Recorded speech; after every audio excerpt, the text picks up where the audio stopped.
கிறிஸ்துவுக்கு பிரியமானவர்களே, கிறிஸ்துவின் அன்பின் வாழ்த்துக்கள். இன்னைக்கு நம்ம ஆண்டவர் நம்ம கூட என்ன பேச போறாரு அப்படின்னா, குடும்பம் என்ற தொழுவத்திற்குள் நுழையும் திருடனை, கள்ளர்களிடமிருந்து பாதுகாக்கும் இயேசு கிறிஸ்து. யோவான் எழுதின சுவிசேஷம் 10ஆம் அதிகாரம்.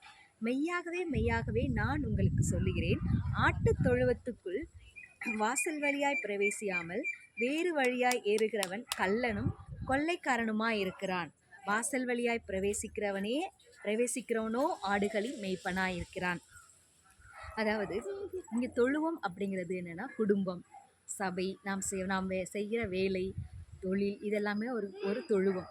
ஸோ இந்த குடும்பம் என்ற அந்த குடும்பம் என்ற தொழுவத்துக்குள்ள வாசல் வழியா போகிறவன் தான் என்னன்னா, பிரவேசிக்கிறவன் தான் மேய்ப்பன். குடும்பம் என்ற தொழுவத்துக்குள்ள வாசல் வழியாய் பிரவேசிக்கிறது தான் மேய்ப்பன்.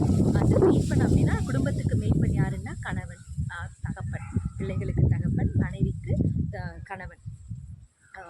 சபை என்ற சர்ச் என்ற தொழுவத்துக்கு மேய்ப்பன் யாருன்னா, போதகர், பாஸ்டர். அண்ட் வேலை செய்கிற இடத்துல, ஆஃபீஸில், கம்பெனியில் மேய்ப்பன் யார் என்று சொன்னால் நம்மளுடைய பாஸ், ஓனர். ஸோ இவங்களாம் சொல்லலாம். ஸோ இவங்க எப்படின்னா நேராக பிரவேசிப்பாங்க. ஆனால் இந்த தொழுவத்துக்குள்ளே வாசல் வழியாய் பிரவேசியாமல் வேறு ஏதாவது ஒரு சின்ன ஓட்டை இருந்தால் கூட அதில் வேறு வழியாய் பிரவேசிக்கிறவங்க கள்ளன், அதாவது திருடன், கொள்ளைக்காரன். திருடன் எப்படின்னா, ஏதாவது சின்ன ஓட்டை இருக்குமா, ஏதாவது தேவையில்லாத ஓட்டை, சின்ன ஓட்டை இருந்ததுன்னா அது வழியாக நுழையிறவன் தான் யாருன்னா திருடன். இப்போ குடும்பங்கிற அந்த தொழுவத்துக்குள்ளே என்ன பண்ணுவான்னா, குடும்பத்துடைய சமாதானத்தை கெடுக்கிறதுக்காக, குடும்பத்தோடைய ஒரு பாதுகாப்பை கெடுக்கிறதுக்காக என்ன பண்ணுவோம் அப்படின்னா, ஒரு திருடன் வந்து எப்பவுமே வாசல் வழியாக வரமாட்டான். எங்கேயாவது ஓட்டை இருக்கா, இல்லை எங்கேயாவது ஏறி குதிக்கலாமா, அந்த குடும்பத்தில் இருக்கிற நல்லதை திருடிட்டு போகிறதுக்காகத்தான் திருடன் வருவான். ஸோ நம்ம குடும்பத்தில் இருக்கிற சமாதானத்தை திருடிட்டு போகிறதுக்காக தான் என்ன பண்ணுவான், வேறு வழியில் வருவான். மனைவி மூலமாகவோ, இல்லை மனைவிக்கிட்ட, பிள்ளைகள்கிட்ட என்ன பண்ணுவாங்கன்னா, வேறு வழியானா குடும்பத்தில் இருக்கிறவர்களை பற்றி, இல்லை குடும்பத்தில் இருக்கிறவர்கிட்ட அவங்க சரியில்லை, இவங்க சரியில்லை, நீ இப்படி பண்ணு, குடும்பத்தில் இருக்கிற அதாவது ஏற்கனவே பிரச்சனைகள் இருக்கும் குடும்பத்தில். ஆனால் அந்த பிரச்சனைகளை வந்து பெருசாக்குறதுக்காக என்ன பண்ண மாட்டாங்க, சில பேர் என்ன பண்ணுவாங்க, குடும்பம் இவ்வளோ பிரச்சனையாக இருக்குது அப்படின்னு சொல்லிட்டு ஒன்று சேர்க்கறதுக்காக வர்றேன்னு நினச்சிட்டு என்ன பண்ணுவாங்க, தேவையில்லாத காரணத்தை சொல்லி என்ன பண்ணிடுவாங்கன்னா, அந்த ஏற்கனவே பிரச்சனையாக இருக்கிறத ஊதி கெடுத்து பெருசாகி அந்த குடும்பத்தை பிரிக்கிறதுக்குன்னே சில பேர் வருவாங்க. ஸோ நம்ம யாராக இருந்தாலும் சரி, நம்ம குடும்பம் பிரச்சனை இருக்குன்னா கூட அந்த பிரச்சனையிலிருந்து விடுவிக்கிறதுக்கு ஆலோசனை சொல்கிறதுக்காக சில பேர் வருவாங்க. அந்த ஆலோசனை சொல்கிறதுக்காக சில பேர் வருவாங்க. ஆனால் நமக்கு ஆலோசனை, இப்போ ஒரு குடும்பத்தில் ஒரு பிரச்சனை இருக்குது அப்படின்னா, குடும்பத் தலைவன் என்ன பண்ணணும்னா, ஆலோசனை யார்கிட்ட கேட்கணும்னா, நேராக டேரெக்டாக ஆண்டவர்கிட்ட கேட்கணும். இல்லை அப்படின்னா நம்ம சபையில் இருக்கிற பாஸ்டர்கிட்ட, அவங்கக்கிட்ட கேட்கணுமே தவிர வேறு யார்கிட்டையாவது, இல்லை நான் அவங்களுக்கு குடும்பத்துக்கு ஆலோசனை சொல்கிறேன் அப்படின்னு சொல்லிட்டு சில பேர் வருவாங்க. அவங்க வந்துட்டு குடும்பத்தில் இருக்கிற பிரச்சனை இன்னும் பெருசாக்கிட்டு பிரிவினை உண்டு பண்ணிட்டு தான் போவாங்க. அவங்க தான் என்னன்னா திருடன், கொள்ளைக்காரன். ஓகேவா? இப்போ சபையில் அதே போல் சபையில் பாஸ்டரை பற்றி தப்பாக சொல்கிறது, இல்லை அங்கே இருக்கிற ஆத்துமாக்களை பற்றியே தப்பாக சொல்லிவிட்டு சபையை விட்டு அவங்கள பிரிச்சுட்டு கொண்டு போய் என்ன பண்ணுவான்னா, தேவையில்லாத அப்படியே ஃபஸ்ட்டு பேசுகிறப்ப நல்லா பேசுகிற மாதிரியே இருக்கும், நல்லா ஒரு கரெக்டான பாயிண்ட்டாகவே இருக்கும் அவங்க சொல்கிறதெல்லாம். ஆனால் பார்த்தா நம்மளை என்ன பண்ணிட்டோம்னா, அந்த பிரச்சனையை விட்டு நம்ம அந்த இடத்த விட்டு நம்மளை என்ன பண்ணிட்டோம்னா வேறு பிரித்து கொண்டு போயிடும் பிசாசு. ஸோ அதுதான் திருடன். அவன் வந்து என்ன பண்ணுவான், திருடனுடைய வேலையை அதுதான். அதே போல் தான் வேலை செய்கிற இடத்துல என்ன பண்ணுவோம், அப்போ தான் நம்ம வேலை செய்வோம். இப்போ நம்ம மேலே தப்பு இருக்குது, நம்ம வேலை செய்கிற இடத்துல நம்ம மேலே தப்பு இருக்குது அப்படின்னா, ஏன்னா நம்ம மேலே இருக்கிற தப்பை நம்மளுடைய பாஸ், நம்மளுடைய மெய்ப்பன், நம்மளை வந்து நடத்திக்கிட்டு போகிறவங்க, நம்மளை கைட் பண்ணுறவங்க வந்து இப்போ நம்மளுடைய பாஸ், நம்ம ஓனரு, இல்லை நம்மளுடைய மேனேஜர். ஸோ அவங்க என்ன பண்ணுவாங்க அப்படின்னா, அவங்க மேனேஜர் என்ன பண்ணுவாங்க, நம்ம மேலே இருக்கிற தப்பை அவங்க கூப்பிட்டு வந்து சொல்லுவாங்க. இப்போ உங்ககிட்ட இருக்கிற தப்பை வேற ஒருத்தவங்க நம்ம கூட வேலை செய்கிறவங்க உன்னை பற்றி மேனேஜர் அப்படி சொன்னார், இப்படி சொன்னார், அதனால் நீ இங்கே வேலை செய்கிறது கஷ்டம், ஏன் உனக்கு நீ நல்லது வேலை செஞ்சு உனக்கு பிரயோஜனம் இல்லாமல் போகுது, நீ எவ்வளோ உழைக்கிற, எவ்வளோ கஷ்டப்படுற பாரு, உனக்கு பிரயோஜனமே இல்லாமல் இருக்குது பாரு அப்படின்னு சொல்லிட்டு அவங்கள அந்த வேலையை விட்டு நீக்கிறதுக்காக, அவங்க உண்மையை சொல்கிறாங்களே இல்லையா, ஆனால் பிசாசானவன் அந்த மாதிரி பண்ணுவான். அதே போல் குடும்பத்தில் இருக்கிறவங்களும் பாரு, நீ எவ்வளோ உழைக்கிற, எவ்வளோ கஷ்டப்படுற, உன் கணவனுக்காக இல்லை மனைவிக்காக கஷ்டப்படுற, பிள்ளைகள்கிட்ட போயிட்டு நீ எவ்வளோ ஒழுங்காக இருக்க, ஆனால் பாரு உங்கள் அப்பா அம்மா அவங்க உங்கள் அக்காவுக்கு தான் செய்கிறாங்க, உங்கள் தங்கச்சிக்கு தான் செய்கிறாங்க, இல்லை உங்கள் அண்ணனுக்கு தான் செய்கிறாங்க, நீ எவ்வளோ உண்மையாக இருக்கிற, ஆனால் அவங்க அக்கா தங்கச்சிலாம் உண்மையாகவே இருக்கிறதில்ல, பாசமாகவே இருக்கிறதில்ல, அவங்களுக்குலாம் செய்கிறாங்க அப்படின்னு சொல்லிட்டு பிசாசானவன் என்ன பண்ணுவான், குடும்பத்தில் இருக்கிற சமாதானத்தை திருடுறதுக்காக வேற வழியாக வரும். அதே போல் சபையிலையும். ஸோ அதே போல் தான் ஒரு காலத்தில் ஃபஸ்ட்டு ஸ்டார்டிங்கில் பிசாசானவன் நுழைந்தான். எப்படி நுழைந்தான் அப்படின்னா, உலகத்திலே முதல்ல உருவாக்கப்பட்ட குடும்பம் அப்படின்னு பார்த்தீங்கன்னா ஆதாம் ஏவாள் அவர்களுடைய குடும்பம் தான் உலகத்திலே ஃபஸ்ட்டு உருவான குடும்பம் அப்படின்னா ஆதாம் ஏவாள் தான். அந்த முதல் குடும்பத்துக்குள்ளேயே ஃபஸ்ட்டு பிசாசு நுழைஞ்சான். எப்படி நுழைஞ்சானா, சர்ப்பத்தின் மூலமாய் பாம்பின் மூலமாய் பிசாசானவன் நுழைஞ்சி பாம்பின் மூலமாய் பிசாசானவன் பேசி பாம்பு பேச வைக்கிறான். ஸோ அந்த சர்ப்பம் பேசுது, போய் ஏவாள் கிட்ட போய் பேசுது. என்ன பேசுது அப்படின்னா, ஆண்டவர் படைச்சிட்டு அதுலேயே நன்மையுள்ள கனியையும் தீமையுள்ள கனியையும், தீமை அறியத்தக்க கனியையும் ஜீவ விருட்சத்தின் கனி, ரெண்டு கனி உள்ள மரத்தை படைக்கிறார். அதில் ஜீவ விருட்சத்தின் கனியை நீங்கள் புசிக்கலாம், நன்மை தீமை அறியத்தக்க இந்த பழத்தை நீங்கள் புசிக்கக்கூடாது அப்படின்னு சொல்லிட்டு என்ன பண்ணியிருப்பார், அவர் படைச்சிருப்பார். இதை நைஸாக இவ்வளோ நாள் படைச்சிட்டு அவங்க ஆண்டவர் சொல்கிறத கீழ்ப்படிச்சு அவங்க இத்தனை நாள் இருக்கிறாங்க. காலையிலேயே சாயங்காலம் ஆனால் ஆண்டவரை போய் மீட் பண்ணுவாங்க, எல்லாம் பண்ணுவாங்க. இப்படி இருக்கும் பொழுது என்ன ஆகுதுன்னா, அந்த டயத்தில் எப்போது மனைவி கணவனோடு இல்லாத டயத்தில் என்ன பண்ணுதுன்னா, பிசாசு இதுதான் நம்ம சமயம் அப்படின்னு சொல்லிட்டு என்ன பண்ணுதுன்னா, சமயம் பார்த்து என்ன பண்ணுதுன்னா, அதுக்கு தான் கணவன் மனைவி பிரியவே கூடாது. அப்போ அந்த கணவன் மனைவி லைட்டாக அவங்களுக்குள்ள ஒரு லைட்டாக சின்ன ஒரு விரிசல் வந்தால் கூட என்ன பண்ணிடும், போய் அவங்க கூட போய் யாராவது ஒருத்தர் விட்டு கொடுத்து என்ன பண்ணிட்டு பேச ஆரம்பிச்சிடும். இல்லைனா இப்படி தான் தேவையில்லாத பிசாசானவன் உள்ள நுழைவான். ஸோ அவங்க 2 பேரும் என்ன பண்ணுறது, கணவன் வேறு இடத்துல இருக்கிறாரு, மனைவி வேறு இடத்துல எங்கேயோ அந்த பழங்கள் ஃப்ரூட்ஸ் இதெல்லாத்தையுமே அந்த மரங்கள்லாம் பார்க்க வர்றாங்க. பார்க்க வந்துட்டு இருக்க டயத்தில் அந்த டயத்தில் என்ன ஆகுது, கணவன் இல்லை கூட இல்லை அப்படின்னு சொல்லிட்டு இந்த டயத்தில் பிசாசு எப்படியாவது பிசாசுக்கு தந்திரம் உள்ளவன் பேர் அவனுக்கு. ஸோ தந்திரமாக உள்ளே போய் என்ன பண்ணுறான், அந்த சர்ப்பத்தின் மூலமாக பிசாசு பேசுகிறான். என்ன பேசுகிறான்னா, ஆண்டவர் இந்த கனியை சாப்பிடக்கூடாதுன்னு சொன்னாரா அப்படின்னு கேட்டார். ஓகேவா, ஆமாம் சாப்பிடக்கூடாதுன்னு சொன்னோன்னே, ஏன் தெரியுமா சாப்பிடக்கூடாதுன்னு சொன்னார், நீங்கள் இதை சாப்பிட்டீங்கன்னா தேவதூதர்கள் மாதிரி ஆகிடுவீங்க, அதுக்காகத்தான் எங்கள் தேவதூதர்கள் மாதிரி மாறி அவங்கள விட நீங்கள் பெரிய ஆளாக மாறிடுவீங்கிறதுக்காக என்ன பண்ணாரு, சாப்பிடக்கூடாதுன்னு சொல்லிட்டாரு, அதனால தான் உங்களை சாப்பிடக்கூடாதுன்னு சொல்லிட்டாரு அப்படின்னு சொன்னோன்னே, நீங்கள் இதை பழத்தை சாப்பிடுன்னு சொன்னோன்னே, அப்படியா நாங்கள் இதை சாப்பிட்டா தேவதூதர்கள் மாதிரி மாறிடுவோமா? ஆண்டவர் மனுஷங்களை அவருடைய சாயலின்படி, கடவுளுடைய சாயலின்படி நம்மளை படைச்சிருக்காரு. அது உங்களுக்கு பெரிய விஷயமா தெரியல, தூதர்களை போல மாறிடுவீங்கிறது பெரிய விஷயமாயிடுச்சு பிசாசு சொன்னோன்னே. அதாவது நம்மளுக்கு கடவுள் ஒரு நல்ல விஷயத்த, நல்ல ஆசீர்வாதமான ஒரு விஷயத்த, நல்ல குடும்பத்தை, நல்ல வேலையை, இல்லை நல்ல சபையை கொடுத்துருப்பாரு. ஏதாவது ஒரு பிசாசனவன் இதை பார்த்தீங்களா, இதை விட இது பெஸ்ட்டாக இருக்கும் அப்படின்னு சொல்லிட்டு காமிச்சு நம்ம கண்ணு முன்னாடி காமிச்சு என்ன பண்ணுவான்னா பிசாசு, அதை பெஸ்ட்டாக காமிச்சு நம்ம கண்ணு முன்னாடி அதை பெஸ்ட்டாக கலர்ஃபுல்லாக காட்டுவான். இதை விட பயங்கரமாக இருக்குது, நல்லா இருக்குது அப்படின்னு சொல்லிட்டு. அப்படி தான் இதை காட்டினா, ஆண்டவர் அவருடைய சாயலின்படி தான் நம்மளுடைய மனுஷங்களை உண்டாக்குறாரு. அவரை போலயே நம்மளை உண்டாக்குனார் கடவுள். ஆனால் பிசாசு என்ன பண்ணுறான், அதை மைண்டில் வைக்காமல் இதை சாப்பிட்டா தேவதூதர் எங்கே இருக்காங்க, கடவுள் எங்கே இருக்காங்க, கடவுள் போலவே நம்மளை படைச்சிருக்காரு.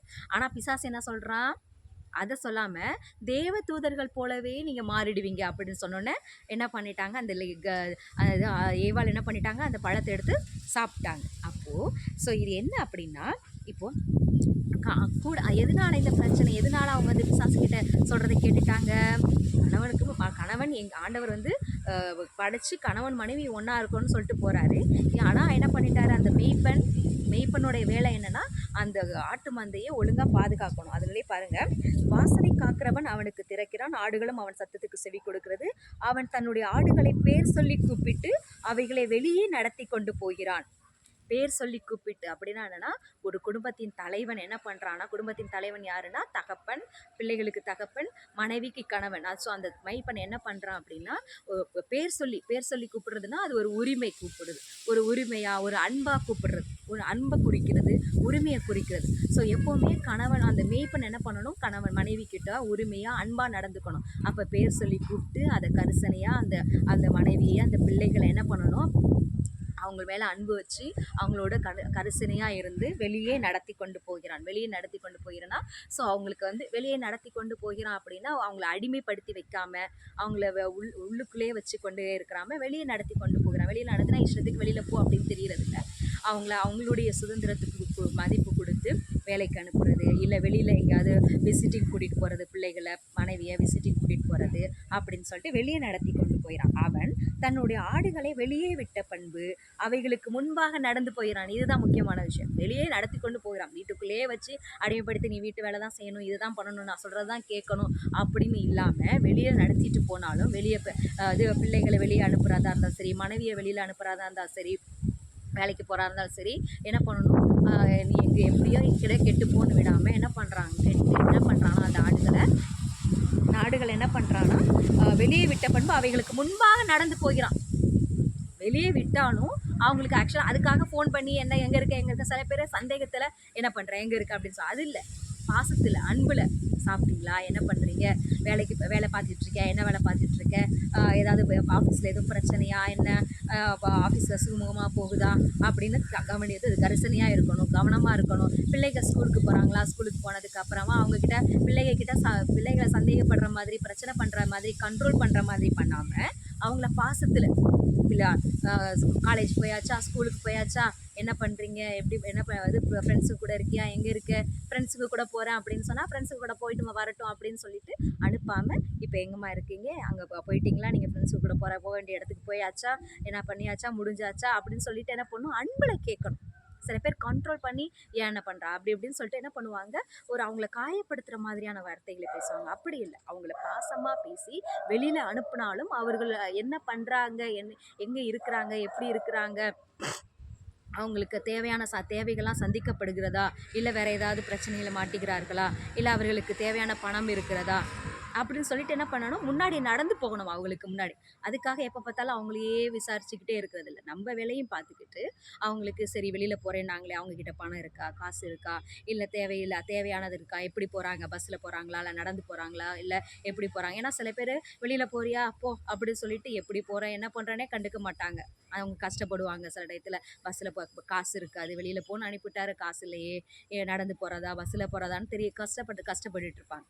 ஸோ அப்படி இல்லை, வெளியில் போகும்போது அனுப்பி அவைகளுக்கு முன்பாக நடந்து போகிறான். ஸோ அப்படி தான் அங்கே அந்த ஏவாள் தோட்டத்தில் என்ன பண்ணுறாங்க, கணவன் வந்து படைச்சு 2 பேரையும் கணவன் மனைவியாக படைச்சிருக்கிறாங்க. ஆனால் அவங்களுக்குள்ள ஒரு சின்ன ஒரு ரிலேஷன்ஷிப் இருந்ததா என்னன்னு தெரியல.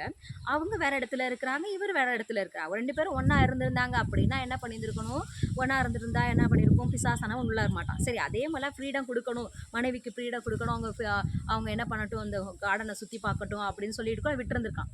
அப்படியே விட்டாலும் என்ன பண்ணியிருந்துருக்கணும், எங்கே இருக்கிறாங்க அப்படின்னு அவங்க என்ன பண்ணியிருக்கணும், அவர் என்ன பண்ணியிருக்கான்னு போய் பார்த்துருக்கணும். இவ்வளோ நேரம் ஆச்சு, நம்ம மனைவியை காணமே, எங்கே இருக்கிறாங்க அப்படின்னு விசாரிக்கணும்.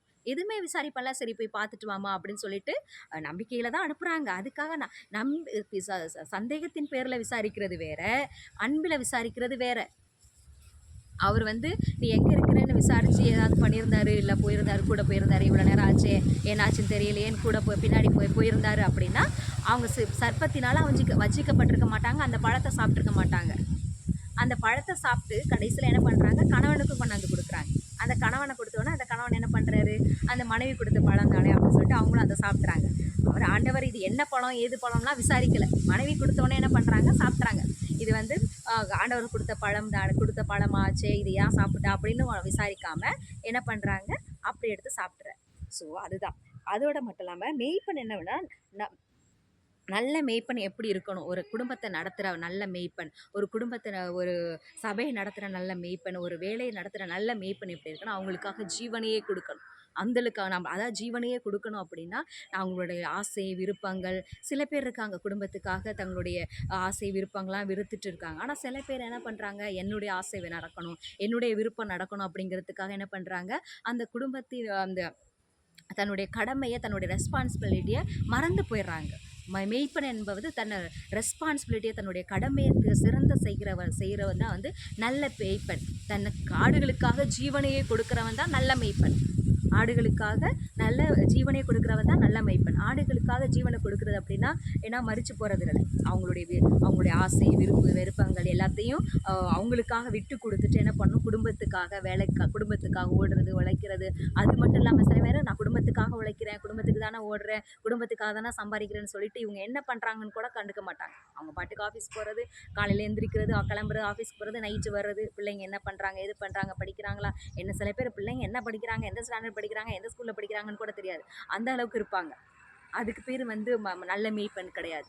பிள்ளைங்க என்ன பண்ணுறாங்க, மனைவி என்ன பண்ணுறாங்க, அவங்க எங்கே போகிறாங்க, எந்த ஆஃபீஸில் வேலை பார்க்குறாங்க, அவங்க எப்படி பஸ்ஸில் போகிறாங்களா, நடந்து போகிறாங்களா, காசு இருக்கா, இது இருக்கா, அவங்கள அவங்க ஹெல்த்தி எப்படி இருக்குது, மென்டல் ஹெல்த் எப்படி இருக்குது, ஃபிசிக்கல் ஹெல்த் இருக்குது, பிள்ளைங்களுடைய மென்டல் ஹெல்த் இருக்குது, ஃபிசிக்கல் எப்படி இருக்குது, நல்லா இருக்காங்களா, அவங்களுக்கு சாப்பிட்றாங்களா, இல்லை அவங்க டெய்லி ஸ்நாக்ஸ் சாப்பிட்றாங்களா, இல்லை வெளியில் அவங்களுக்கு கேன்டீன் போகிறதுக்கு நல்ல இது காசு இருக்கா, அப்படிலாம் கவனிக்கணும். அதுக்கு பேர் தான் நல்ல மெய்ப்பனே தவிர, நானும் குடும்பத்துக்காக தானே செய்கிறேன், குடும்பத்துக்காக தானே உழைக்கணும், இப்போ குடும்பத்துக்காக நான் வேலை செய்கிறேன், அப்போ அவங்களுக்காக தான் நான் ஓடுறேன் அப்படிங்கிறதுக்காக என்ன பண்ண மாட்டாங்க. அப்படிங்கிறதுக்காக வேலையிலேயே ஆஃபீஸ்லேயே இருப்பாங்க. இதை பற்றி அவங்களுக்கு எதுவுமே தெரியாது. ஃபேமிலியில் என்ன நடக்குது, எது நடக்குதுன்னே தெரியாது. ஸோ அதுதான் ஆண்டவர் எனக்கு சொல்கிறாரு. ஆண்டவர் இன்னைக்கு தொழுவோம் என்ற குடும்பத்திற்குள்ளாய் நுழையும் திருடனை கல்லணையிடமிருந்து பாதுகாக்கும் இயேசு கிறிஸ்து.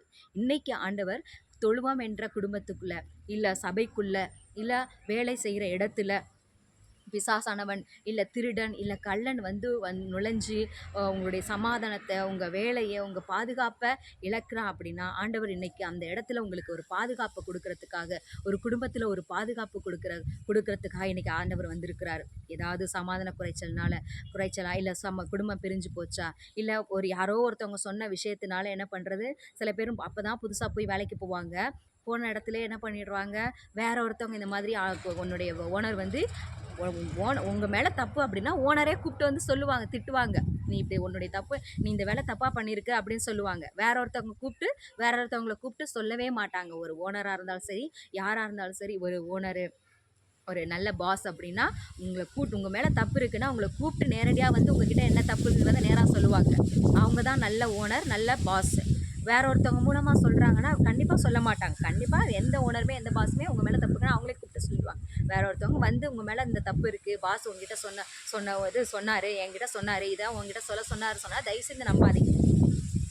சில பேர் உங்களை வேலையை விட்டு நிறுத்துறதுக்காக, இல்லை பொறாமையில் சொல்லுவாங்க. அப்படி அதே மாதிரி சொன்னாங்கன்னா நீங்கள் என்ன பண்ணுங்கள், நேராக போய், ஏன்னா அவர் தான் உங்களுக்கு சம்பளம் கொடுக்குறவர், அவர்கிட்ட போய் நீங்கள் என்ன பண்ணலாம், கேட்கலாம். இந்த மாதிரி இவர் சொன்னாங்க, இது உண்மையா பாஸ், நான் என்ன தப்பு பண்ணியிருக்கேன், எனக்கு என்ன தப்பு இருக்குன்னு கண்டிப்பாக நீங்கள் சொல்லுங்கள், நான் எடுத்துக்கிறேன் அப்படிங்கிறத நீங்கள் என்ன பண்ணணும், அவங்கக்கிட்ட நீங்கள் நேராகவே போய் கேட்கணும். அதை விட்டுட்டு நீங்கள் அவங்க சொல்கிறாங்கன்னு கேட்டு அவங்க பேச்சு கேட்டு என்ன பண்ணிவிடக்கூடாது, அந்த வேலையை விட்டு எழுந்துடக்கூடாது. இல்லை சபையை விட்டுட்டு சபையை பற்றியோ, இல்லை சபையில் இருக்கிற சில ஆத்துமாக்கள் என்ன பண்ணுவாங்க, சபையில் இருக்கிற பாஸ்டரை பற்றி, இல்லை சபையில் இருக்கிற ஆத்மாக்களை பற்றியே, இந்த சபை இப்படிப்பட்டது, இவங்க ஆத்மாக்கள் இப்படி இருப்பாங்க, இங்கே நீ இருக்கிறதுக்கு அதுக்கு நீ வராமலே இருக்கலாம், நீ அந்த சர்ச்சுக்கு வந்துன்னு சொல்லி சில பேர் சொல்லி கொடுப்பாங்க. அப்படி இல்லை, நீங்கள் நல்லா அவங்க சொல்கிறாங்க அப்படின்னா அந்த காரியம் உண்மையிலே அந்த இடத்துல நடக்குது, சபையில் நடக்குதா அப்படின்னு சொல்லிட்டு நீங்கள் என்ன பண்ணணும், அலசி ஆராய்ஞ்சு உண்மையான்னு பார்த்து அப்படின்னா அதுக்காக ஓடிடக்கூடாது. ஆண்டவர் ஒரு இடத்துல ஒரு சபையில் உங்களை வச்சுருக்காருன்னா அங்கே தப்பு நடக்குதுன்னா அதுக்காக நீங்கள் ப்ரேயர் பண்ணுங்கள். ஆண்டவரே இப்படி நடக்குது ஏசப்பா, உங்களுடைய சபை அப்பா, உங்களுடைய ஆலயத்தில் இப்படி தப்பு நடக்குது, இதை நடக்காமல் தடுத்து நிறுத்துங்கன்னு சொல்லுங்கள். இல்லை தப்பு பண்ணுறவங்க கிட்ட இந்த மாதிரி ஏன் பண்ணுறீங்கன்னு கேளுங்க. இல்லை பாஸ்டர்கிட்ட போய் பேசுங்க, நீங்கள் டேரெக்டாக பேசுங்க. பாஸ்டர் சொன்னாருன்ட்டு போய் வேற ஒருத்தவங்க சொன்னாங்கிற பேச்சுக்கு தான் கேட்டுட்டு போகாதீங்க. டேரெக்டாக நீங்கள் எதுவாக இருந்தாலும், ஏன்னா அவர் உங்களுடைய மெய்ப்பன், அவர் உங்கள் தகப்பன், பாஸ்டருங்கிறது உங்கள் தகப்பன், இது மெய்ப்பன். அவர்கிட்ட போய் நீங்கள் எதுவாக இருந்தாலும் நேராக போய் பேசுங்க. இடையில இருக்கிற ஆத்துமாக்கள் சொல்கிறத கேட்டுட்டு நீங்கள் எந்த முடிவும் நீங்கள் எடுக்காதீங்க. கர்த்ததாமே இந்த வார்த்தைகளை ஆசீர்வதிப்பாராக. இன்னைக்கு ஆண்டவர் உங்ககிட்ட பேசுகிற தலைப்பு குடும்பம் என்ற தொழுவத்திற்குள்ளாய், இல்லை சபைக்குள்ளாய், இல்லை சபை என்ற தொழுவத்திற்குள்ளாய், இல்லை நீங்கள் வேலை செய்கின்ற ஆஃபீஸில் இருக்கிற தொழுவத்திற்குள்ளாய் நுழையும் பிசாசிடமிருந்து பாதுகாக்கும் இயேசு கிறிஸ்து உங்களை பாதுகாக்க இன்னைக்கு வந்திருக்கிறார் இயேசு கிறிஸ்து. கர்த்ததாமே இந்த வார்த்தைகளை ஆசீர்வதிப்பாங்க. Shall we pray? ஏசப்பா மை ஸ்தோத்திரிக்கிற தகப்பனே, அப்பா மை துதிக்கிற ராஜா, அப்பா ஏசப்பா நீ எங்களோட பேசுனதுக்காய் ஸ்தோத்திரம் அப்பா. அப்பா ஏசப்பா எங்கள் குடும்பம் என்ற தொழுவத்திற்குள்ளாய் தகப்பனே, அப்பா சபை என்ற தொழுவத்திற்குள்ளாய், அப்பா வேலை என்ற தொழுவத்திற்குள்ளாய் வந்து எங்களுடைய வேலையை கெடுக்கிற, எங்கள் குடும்பத்தை சமாதானத்தை கெடுக்கிற, எங்கள் சபையின் சமாதானத்தை கெடுக்கிற அப்பா, அப்பா இந்த கல்லணை திருடர்களை, அப்பா திருடர்களிலிருந்து எங்களை நீங்கள் பாதுகாத்துக் கொள்ளுங்க இயேசு சுவாமி. நீரே பாதுகாத்துக் கொள்ளுங்கப்பா, வழி நடத்துங்க இயேசு நாமத்தில் பிதாவே, ஆமென். ஆமென். God bless you all. கண்டிப்பாக கர்த்தர் உங்கள் குடும்பம் என்ற தொழுவத்திற்குள்ளாய், சபைக்குள்ளாய், இல்லை வேலை செய்கிற இடத்திற்குள்ளாய் பிசாசானவன் நுழைந்து உங்களுக்கு சமாதானத்தை கெடுக்கும் இல்ல பாதுகாப்பை கெடுக்கும் உன் திருடர்களிடமிருந்து இயேசு கிறிஸ்து உங்களை பாதுகாப்பார். ஆமென்.